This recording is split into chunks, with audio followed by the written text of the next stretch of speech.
সেটা হচ্ছে এটা এটা এটা হলো ভেঞ্চার। এটা কি ভেঞ্চার? এটা দুঃসাহস। এই দুঃসাহস তারা দেখাইছে 75-এ একবার, তখন থেকে তারা শিক্ষা নেয় নাই। যেখানে আপনার শহুরের কোনো সুযোগ সুবিধা নাই, যেখানে তারপরে এসির সেরকম ব্যবস্থা নাই, তারপরে আপনার ইলেকট্রিসিটির সে ব্যবস্থা নাই, মানুষের গ্রামে গঞ্জে মানুষ সাথে থাকতে হবে, তারপর চাষাভুষার সাথে থাকতে হবে, এরকম একটা পদ পদবীর জন্য কোটিপতিরা ওখানে কি কারণে যাবে? ওখানে মানুষ সোনা রাখছে, সে সোনা তামা হয়ে গেছে। সুতরাং বাংলাদেশ ব্যাংক এটাকে এখন মানুষের আর আমানতদার হিসাবে আর এটাকে বলা যাবে না। এটা এটা অনেক ক্ষেত্রে লুটেরাদের অভয়ারণ্য হয়ে গেছে। মানে জাতীয় পার্টির কাছে বিএনপি কিছুই না। আপনার কথা তাই বুঝে গেল। মানে জাতীয় পার্টির কারণে মানে সমস্ত অঘটন ঘটে গেছে। মানে জাতীয় পার্টির না করলে এটা হইতো না। ব্যাপারটা কিন্তু মোটেও তা না। আমি একটু কথাটা শুনেন, মোটেও এটা না। এটা কেন বললাম কথাটা, সেটা হচ্ছে যে এই জাতীয় পার্টি ছাড়া, জাতীয় পার্টি তো একটা ছায়া মাত্র।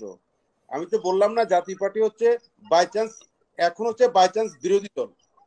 আর এর আগে জাতীয় পার্টিকে নিয়ে এই সরকার বৈতরণী পার হয়েছে মাত্র। যদি বিএনপি নির্বাচনে আসতো বা আশেপাশে থাকতো, জাতীয় পার্টি থাকতো যোজন যোজন দূরত্বে। আরে ভাই, আপনি এখনো জাতীয় পার্টি অনেক অনেক এলাকা আছে, প্রত্যেক উপজেলাতে তার ভোট আছে। ভোট অর্থ এই নয় যে এমপি হওয়ার মতো ভোট আছে। সে এমন এমন উপজেলা আছে যেখানে তার এজেন্টে তো খুঁজে পাওয়া যায় না। আর আপনি সেই জাতীয় পার্টিকে বলে দিচ্ছেন কি যে জাতীয় পার্টির কারণে এই সরকার এই অডাসিটি দেখাইছে, এই গণতন্ত্রহীনতা করছে, এই করছে সেই করছে, সমস্ত কিছুর মূলে জাতীয় পার্টি। একদম মোটো সত্য না। এই যে নির্বাচনটা 7 জানুয়ারি নির্বাচনটা হয়ে গেল, এটা যদি জাতীয় পার্টি নাও আসতো, দেখেন আমার কথাটা কিন্তু আমার ব্যক্তিগত কথা, এটা দলীয় কথা না। যদি নাও আসতো তাও আওয়ামী লীগ আরামসে নির্বাচনটা করতে পারতো। সে ঐতিহ্য তাদের আছে। আপনি লক্ষ্য করেন, তারা আমেরিকার মতো দেশকে আপনি বৃদ্ধাঙ্গুল দেখা, কাজের মেয়ে মজিনা বলে। তারা আমেরিকা, তারা ওই যে তারানকোকে থোড়াই কেয়ার করে, ইউনাইটেড নেশনসকে মানে জিগায় না। তারা বিদেশি ইউরোপীয় ইউনিয়নের কোন মতামতকে তোয়াক্কা করে না। তারা তারা জাতীয় পার্টিকে তোয়াক্কা করবে, এটা বাংলাদেশে মানে যারা বিশ্বাস করে তারা বোকার স্বর্গে আছে। জাতীয় পার্টি নস্যি, এটা কিছুই না, এটা তাদের কাছে কিছুই না। তারা তারা যেটা করতে চাইতেছে সেটা হচ্ছে এটা এটা এটা হলো ভেঞ্চার। এটা কি ভেঞ্চার? এটা দুঃসাহস। এই দুঃসাহস তারা দেখাইছে 75-এ একবার, তখন থেকে তারা শিক্ষা নেয় নাই।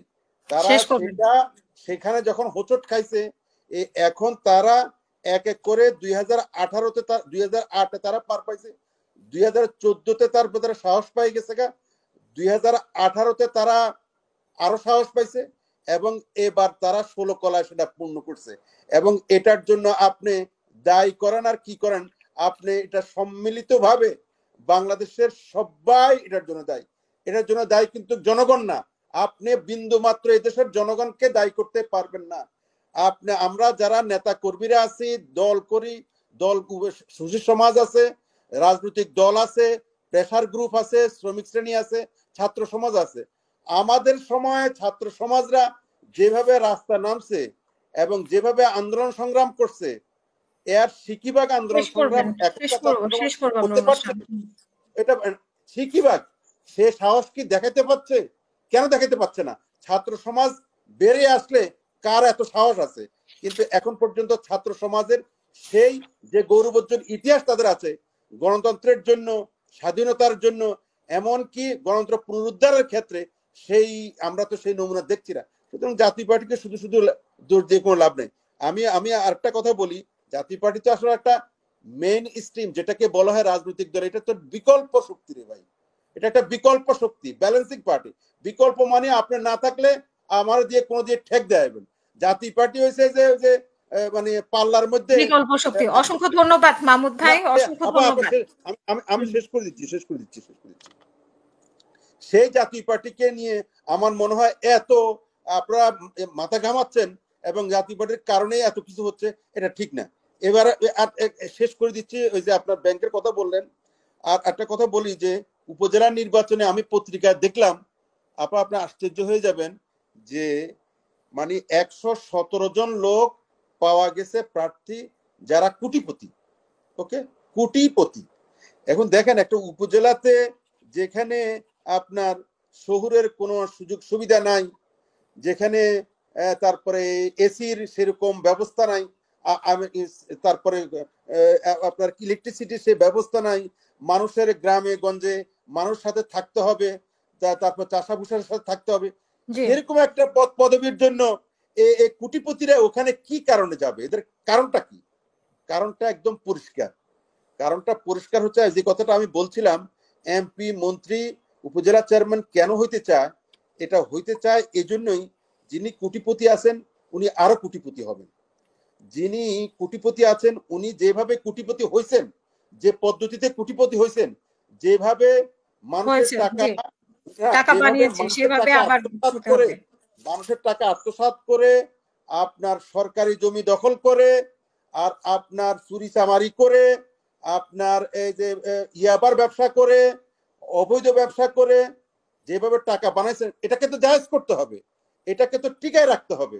এটাকে টিকায় রাখার জন্য এই উপজেলা পদ্ধতির মধ্য দিয়ে এবং এমপি মন্ত্রী হওয়ার পদ্ধতি দিয়ে, আমি সবাইকে বলছি না, অনেকেই সেটা করতেছেন। প্রায় এই পার্লামেন্টে প্রায় 200 জন আপনার আপনার ব্যবসায়ী আপনার এমপি বা এরা কোন ব্যবসায়ী? এরা কি ইস্পাহানির মতো ব্যবসায়ী? এটা কি টাটা বিড়লার মতো ব্যবসায়ী? এরা কি হাজী মোহাম্মদ মহসিন নাকি? এরা কি প্রিন্স করিম আগা খান? নো, এরা হচ্ছে মানুষের টাকায়, মানুষের কষ্টার্জিত অর্থের টাকা তছরূপ করে, মানুষের পেট কেটে, মানুষের পকেট কেটে, মানুষের করে এগুলো অর্জন করছে। এবং সে অর্জনটাকে টিকানোর জন্য অধিকাংশই, অনেকেই, আমি সব বলছি, অধিকাংশই, প্রথম কথা হচ্ছে যে বাংলাদেশ ব্যাংকের তাদের কোন সাহসে তারা কথা বলে। এই বাংলাদেশ ব্যাংক, সে বাংলাদেশ ব্যাংক, যে বাংলাদেশ ব্যাংক মানুষের কষ্টার্জিত অর্থ যে এক্সচেকার থেকে মানে হ্যাকাররা লুট করে নিয়ে গেল, এবং সেই লোকগুলো এখনো বহাল তবিয়তে আছে, তাদেরকে বায়তুল মোকাররমে এনে প্রকাশ্যে ফাঁসি দিল। তাদের এই মানুষের কষ্টার্জিত অর্থ যে তছরূপ হইলো, লুট করে নিয়ে গেল, এটার বিচার এখনো হয় নাই। এটার জনগণ এটার বিচার চায়। এক সেকেন্ড দিক হচ্ছে বাংলাদেশ ব্যাংক হচ্ছে আমানত, মানুষের ওখানে সোনা তামা হয়ে গেছে, ওখানে মানুষ সোনা রাখছে, সে সোনা তামা হয়ে গেছে। সুতরাং বাংলাদেশ ব্যাংক এটাকে এখন মানুষের আর আমানতদার হিসাবে আর এটাকে বলা যাবে না। এটা অনেক ক্ষেত্রে লুটেরাদের অভয়ারণ্য হয়ে গেছে। সেকেন্ড দিক হচ্ছে আরেকটা কথা বলি, আমার এক দর্শক এবং প্রত্যেকটা দর্শক ইনায়া বিনায়া যে কথাটা বলতে চাইছেন যে জাতীয় পার্টি পার্লামেন্ট থেকে বেরিয়ে আসবে কিনা, এই কথাটা বলতে চাইছে অনেকে। আমার ব্যক্তিগত মত, আমি আমার মত, দলের কোনো গুরুত্বপূর্ণ ব্যক্তি নই, এবং আমার ব্যক্তিগত মত হচ্ছে জাতীয় পার্টি এই মুহূর্তে পার্লামেন্ট থেকে বের হয়ে আসা উচিত। কারণ সরকারকে আর ওয়াক ওভার দেওয়া উচিত নয়। এই সরকার এনাফ ইজ এনাফ। এই সরকার বাংলাদেশের প্রত্যেকটা জিনিসকে গোগ্রাসে খেয়ে ফেলছে। এবং অনেকে বলে মনস্টার, আমি তো বলি এটা এক ধরনের আপনার মানে মানে এই যে সবকিছু যারা খেয়ে ফেলে, সবকিছু খেয়ে ফেলে, এটাকে কি বলে? এটাকে আফসারি ভাই, প্রত্যেকটা মানুষের আপনার হক নষ্ট করতেছে, আপনার হক খেয়ে ফেলতেছে। শুধু তারাই খাইতে চাচ্ছে। আর পৃথিবীতে বাংলাদেশে আর কারো খাওয়ার অধিকার নাই, ভোগ করার অধিকার নাই, চলার অধিকার নাই, এবং নাগরিক সুবিধা পাওয়ার অধিকার নাই। একমাত্র নাগরিক সুবিধা, একমাত্র ভোগ করার অধিকার, একমাত্র বেহেশতে থাকার অধিকার একমাত্র এই সরকারে যারা আছে, এই সরকারের আশেপাশে যারা আছে, বেনিফিশিয়ারি যারা আছে, একমাত্র তাদের।